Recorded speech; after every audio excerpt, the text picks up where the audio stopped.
¿cuáles zonas de la capital tienen terrenos que son más fácilmente saturables por lluvias? Por esta cantidad de lluvia que hemos recibido. Todo lo que es Santo Domingo Oeste está caracterizado por la presencia de arcilla. La arcilla tiene el problema que se comporta como un material plástico.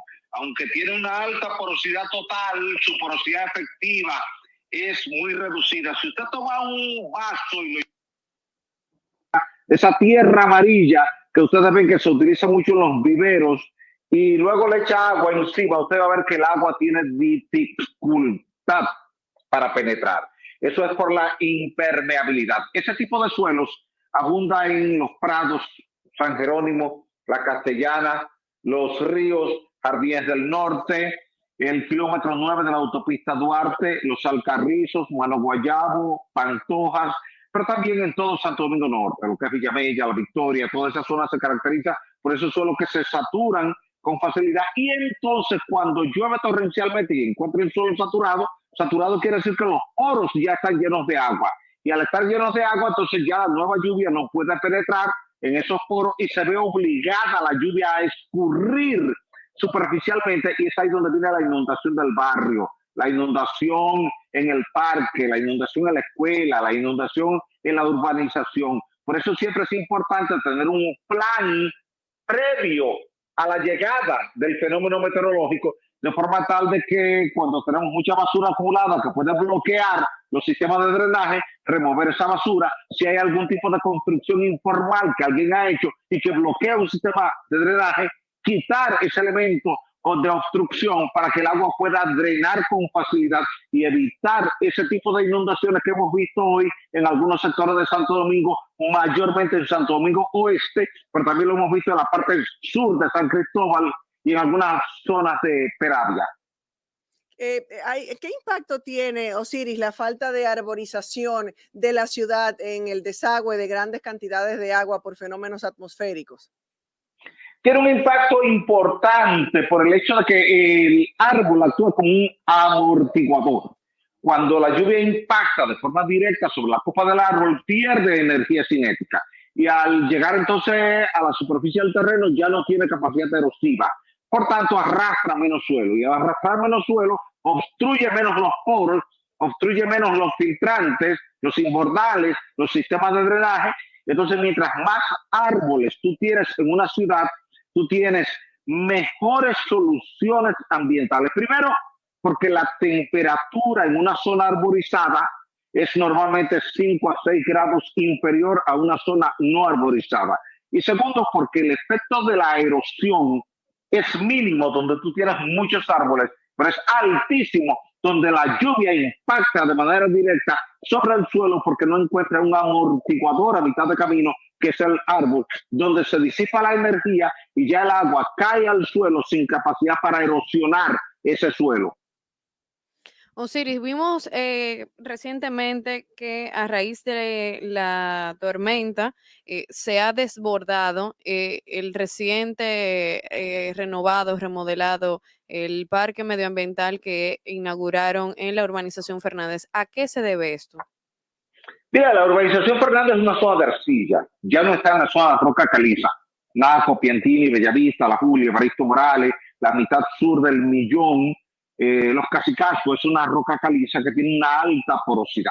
Ustedes nunca ven que la zona de roca caliza se inunda, porque la caliza permite un drenaje vertical rápido porque tiene muchos poros, tiene muchos huecos y tiene cavernas. Sin embargo, cuando ya tú comienzas a llegar a la zona fronteriza entre la caliza y la arcilla, ya comienzas a ver la diferencia. Ya en esa zona arcillosa, ya tú ves que se encharca el agua. Y si llueve 2 horas más, entonces ya se inunda el sector. Por eso en esos sectores siempre es importante tener una especie de subdren. Es lo que le hemos recomendado a las autoridades, incluyendo a las actuales.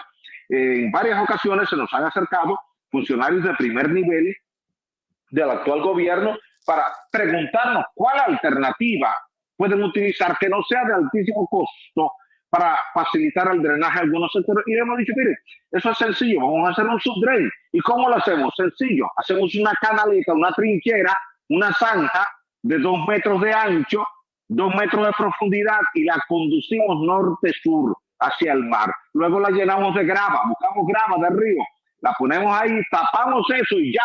Cada vez que llueva, el agua se va a ir por esa arteria de forma directa y rápida hacia el mar y no se va a producir ese problema. Si hay un río cercano o una cañada con capacidad de drenaje que esté cerca de la zona, entonces ya no tenemos que llevar ese subdren hacia el mar, sino que lo llevamos hacia esa cañada o hacia ese arroyo o hacia ese río para que el agua drene y desde ahí ya se va por un drenaje natural dentro de una cuenca hidrográfica que puede recibir toda esa agua. Quiere decir que hay soluciones para cada área. Usted busca una solución específica, particular. No hay que aplicar la misma solución en todos los sectores. No es complicado. No hay que hacer un estudio científico para esos fines. Simplemente conocer el patrón de drenaje y eso se hace con las curvas topográficas. Se hace una topografía de la zona y hoy día hay sistemas que te permiten hacer topografía en 24, 48, 72 horas con un dron. Y de toda esa información la alimentas a un sistema de computadora y te da las curvas de nivel y ahí tú ves rápidamente hacia dónde drena el agua y lo que tú tienes que hacer es aprovechar las condiciones topográficas para drenar porque el agua siempre drena de lo alto a lo bajo. Quiere decir que sabiendo eso es simple drenar. Muchas veces yo he tenido que ir a resolver los problemas así a comunidades sin ningún costo para las comunidades, simplemente porque la comunidad estaba encharcada, me llamaron, me dijeron, den una sugerencia. Llegué, miré, vi la topografía y dije, hagan una zanja de aquí para allá, échenle grava, tápenla ya. Y a la semana llamaron y me dijeron, mire, hicimos lo que usted nos dijo y ya, resolvimos el problema. Entonces, creo que eso es lo que tienen que hacer las alcaldías y los gobiernos centrales. Sin embargo, cuando uno toca ese tema con cualquier autoridad de la alcaldía, sobre todo de la alcaldía de Santo Domingo, pintan el panorama como que es tan costoso, como que es tan complicado, como que es una inversión tan súper millonaria que no se da nunca un paso, porque señor, si es una inversión tan alta, vamos dando pasos poco a poco. No solo este gobierno, también me refiero al pasado y al pasado. No se da nunca un paso, no se da el primer paso. Entonces, atento de que es una inversión muy costosa, nunca vamos a comenzar. Lo que me sorprende es que recientemente se inauguró vamos a decir que se iba a resolver el problema con esta inauguración que se hizo, que la alcaldía lo anunció de la urbanización Fernández, pero vemos que a raíz de todas estas aguas que tuvo la tormenta, entonces no ha pasado gran arreglo. Sí, ustedes tienen razón. De hecho, anoche tuve la oportunidad de participar durante una hora en un programa de 8 o 9 de la noche, donde también participó la alcaldesa del Distrito Nacional y ese fue uno de los temas abordados. Ciertamente, la excusa, para llamarle así, que se ha planteado siempre es que eso es muy costoso. Le he explicado siempre a las autoridades que aquí se ha estado confundiendo el costo del alcantarillado sanitario que obliga a conectar casa por casa, comercio por comercio, industria por industria, escuela por escuela, con el drenaje pluvial que es sectorial. El drenaje pluvial no tiene que conectar casa por casa, ni comercio por comercio, ni industria por industria. Por ejemplo, a Los Prados usted le pone un drenaje de este a oeste, se avenida de Cáceres y ya usted resolvió el problema. De igual modo, en la avenida Abraham Lincoln, Winston Churchill, avenida Tiradentes, avenida Ortega y Gasset, usted le pone un subdren que va por debajo de hasta el malecón, hasta el mar, y ya por ahí el agua drena. Eso no cuesta todo ese dinero, se lo he dicho varias veces a los presidentes que me han consultado sobre el tema y a ministros que me han consultado sobre el tema. He dicho, mire, eso cuesta menos del 10% de lo que ustedes piensan que cuesta. Lo que pasa es que a ustedes le han hablado del alcantarillado sanitario y lo están confundiendo con el alcantarillado fluvial. Son dos alcantarillados distintos. También es un gran problema en una ciudad que ha crecido de manera desorganizada y de una manera tal vez impensable. Osiris, hay unas imágenes circulando de un hoyo que hay en la Tiradentes y me las comparten aquí, donde está cayendo muchísima agua. Hay un edificio al lado que dicen que podría estar en riesgo. Mira, esa zona es roca. Ahí, aunque se presente un hueco, si lo hay realmente es por una excavación que hubo por alguna caverna que se llenó de arcilla. Pero tú puedes tener la total y absoluta seguridad de que si es en la franja de roca caliza, no hay ningún peligro, salvo que ya sea de la zona del estadio Quisqueya hacia el norte, que ya sí entra en una zona primero de caliche y después ya más al norte hacia la zona del jardín zoológico en una zona de arcilla. Pero todo el resto del tramo de la avenida Tiradentes no tiene para que vaya a colapsar. Si hay algún hueco es porque alguien lo hizo en el pasado y quizás la parte del techo del hueco falló, o quizás había una caverna que su techo colapsó. Habría que verlo. Si ustedes me comparten la foto, yo agradecería, la miraría, me dan la ubicación donde está y yo podía darle alguna idea aproximada de qué pudo haber pasado ahí. Y de lo contrario, pues acercarme al lugar, mirarlo y darle una opinión a ustedes o a los ciudadanos interesados en saber la causa del problema y la solución al problema. Según nos escribe nuestra compañera Yasmín Cabrera, es un edificio detrás de la aseguradora Mafre de la avenida 27 de febrero, específicamente 27 de febrero, casi esquina Tiradentes, en el sector Las Perillas. Ahí es todo Caliza, La Esperilla es todo Caliza, la 27 de febrero es todo Caliza hasta llegar a la avenida Luperón. Ahí no hay ninguna dificultad de que vaya a colapsar un edificio porque se presente un hueco. Ahí usted puede cavar un hueco de 10, 15, 20, 30 metros de profundidad al lado de un edificio y la roca tiene capacidad portante en exceso para soportar el edificio con un corte vertical en el subsuelo sin que vaya a fallar, porque esa roca es muy buena. La resistencia mínima que da esa roca caliza ahí es de 45 kilogramos por centímetro cuadrado, que son 450 toneladas por metro cuadrado. Ahí no hay ningún temor de que vaya a fallar. Pero sí, evidentemente, si hay un hueco, hay que corregirlo, hay que taparlo, hay que ver si era un hueco de un sistema de drenaje pluvial que se había construido en el pasado o de drenaje sanitario, habría que verlo. Con la foto quizás uno puede tener una idea preliminar, aproximada de qué puede ser lo que hay ahí y entonces en base a eso opinar. Pero realmente no he visto la fotografía. Si ustedes me la comparten, quizás Sí, podría yo tener una idea de qué se trata. Acabamos de compartir las imágenes, te acabamos de compartir las imágenes por WhatsApp. Y mientras las ves, el tema de las presas, ¿cómo se ha manejado ante la cantidad de lluvia que ha caído en las distintas presas de nuestro país? Mira, las presas estaban en malas condiciones. Por ejemplo, Sabanayegua, que está sobre el río Yaca del Sur, apenas tenía un 20% de su volumen ocupado por agua. Quiere decir que estaba prácticamente seca. Tenía 25 metros por debajo de su cuota máxima operacional.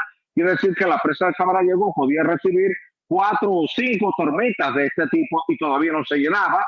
La presa de Tavera no ha recibido casi nada de agua porque en la zona de Santiago, Jarabacoa, casi no ha llovido hasta la tarde de hoy. La pluviometría en Santiago había sido 0 durante toda la tarde de ayer y la noche de ayer. Y en Jarabacoa pues había caído una lluvia mínima, 8, 10, 12 milímetros, que es prácticamente nada. Igual pasa en la presa de Bao, ahí no había llovido en la zona de las placetas y en consecuencia los niveles de Tavera y de Bao siguen siendo prácticamente los mismos niveles de ayer. Pero en la presa de Valdesia sí hemos tenido buenas noticias, porque en la cuenca del río Nizao, que está en la zona de San José de Coa y que drena hacia Peravia, ahí ha llovido bastante desde la mañana de ayer y entonces le ha entrado agua y se ha recuperado un poco y eso es importante porque esa presa es la que alimenta el acueducto de Santo Domingo porque le aporta unos 140 millones de galones de agua cada día. Pero también es la presa que alimenta a San Cristóbal y a Baní. Quiere decir que alimenta 3 acueductos y por eso le cae bien esa lluvia que ha caído y sobre todo la franja de Valdesia que está entre San Cristóbal y Baní es una de las que más lluvias ha recibido durante las últimas 48 horas, fruto del tránsito de la tormenta Franklin. Esa se ha beneficiado. Sabanayegua, aunque ha recibido agua, la cantidad que ha recibido ha sido mínima hasta ahora y ojalá que las lluvias que se han producido durante la tarde de hoy en la vertiente sur de la Cordillera Central, en el río Yaque del Sur, en el río Las Cuevas y en el río Grande, que son los 3 ríos que drenan hacia la presa de Sabanayegua, pues tengan caudales importantes y la presa se pueda recuperar por lo menos 4 o 5 metros de los 25 que tiene por debajo de su cota máxima operacional. Pero han estado en niveles críticos la mayoría de las presas del país. Como decíamos hace un momentito, siempre hay cosas positivas, todo tiene en la vida sus pros y sus contras. Así es. Sí, siempre hay cosas positivas. Miren, esa foto que ustedes me enviaron es una excavación para un edificio. Y el agua que está entrando ahí es el agua de la calle. Ese pozo que está ahí, que luce tener 6, 7, 8 metros de profundidad, es un pozo para el sótano de un edificio. Y no tiene ningún problema de colapsar, porque eso que hay ahí es roca caliza de buena calidad. Así que no hay por qué preocuparse mucho por eso. Como ese hay más de 30 aquí en la ciudad de Santo Domingo, sobre todo en el Distrito Nacional, en el Polígono Central, proyectos que fueron iniciados, pero después tuvieron problemas financieros, el proyecto no pudo ejecutarse y se han quedado las excavaciones. De hecho, se le ha pedido a la alcaldía del Distrito Nacional que le dé un ultimátum a esas empresas para que o vendan esos derechos o terminen de desarrollar el proyecto para el cual solicitaron los permisos. Osiris, finalmente, bueno, no sé si Kirsis tiene otra pregunta. Pudiéramos decir que ya el peligro para la República Dominicana ha pasado con relación a la tormenta Franklin, ¿dónde se encuentra en este momento? ¿Ya no hay peligro para el país? Mire, Franklin está transitando ahora a través de la cordillera septentrional en ruta hacia Puerto Plata, Sosúa y Cabarete. Ya para la noche de hoy estará saliendo al Océano Atlántico. Te quedará una parte del campo nuboso que viene en la parte posterior, en la parte sur, y una parte del campo nuboso que está en la parte este. Te van a quedar algunas lluvias en el Cibao Central, en Santiago, Navarrete, Esperanza, Mao, Montecristi. Habrá un poco de lluvia esta noche, igual que San Francisco de Macorís, Gaspar Hernández, Río San Juan. Pero ya lo que es Santo Domingo ya entra en una pausa en materia de lluvia, igual que San Pedro de Macorís, igual que La Romana, igual que Higüey. Quiere decir que tú puedes decir que en sentido general lo peor ha pasado, aunque hay algunas comunidades hacia la costa atlántica donde están ahora en su momento más crítico, porque ni antes de ayer ni ayer habían sentido ningún efecto. En Puerto Plata todavía hasta anoche no habían sentido ningún efecto, y había gente pensando que no iba a ocurrir nada. Y se dijo, no, espera hasta mañana en la tarde y en la noche, porque en la tarde y en la noche es cuando va a estar llegando el campo nuboso. Quiere decir que esa es la situación que tenemos hasta el momento actual con el paso de la tormenta Franklin, donde ya para la región sur del país lo peor sí pasó. Para Santo Domingo tú puedes decir que ya lo peor pasó y ya mañana podemos volver a la normalidad, aunque en algunas partes del país queden algunas lluvias esporádicas, fruto de bandas nubosas desconectadas del cuerpo principal de la tormenta Franklin, ya quizás degradada a depresión tropical,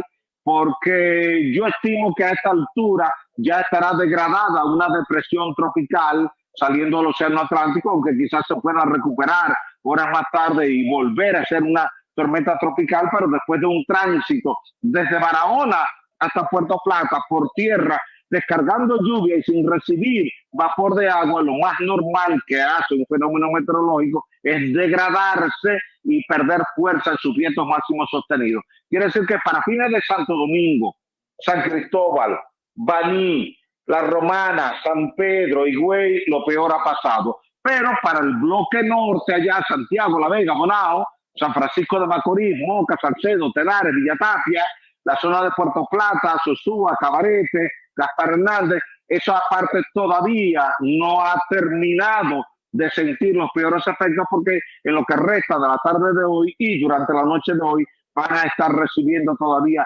efectos importantes que pueden derivar en algunas inundaciones de ríos, arroyos y cañados. Muy bien, muchísimas gracias, Osiris. Siempre es conveniente y provechoso conversar contigo. Muchísimas gracias por compartir todas estas informaciones en cuanto al paso por nuestro país de la tormenta tropical Franklin. Gracias. Gracias inmensa, amiga hermana Soraya. Gracias a Marcos, gracias a todo el equipo de producción y gracias a todo el pueblo dominicano. Abrazos y bendiciones gracias, para Osiris todos. de León, ingeniero, geólogo, ambientalista, experto en todo este tipo de temas, ha conversado con nosotros.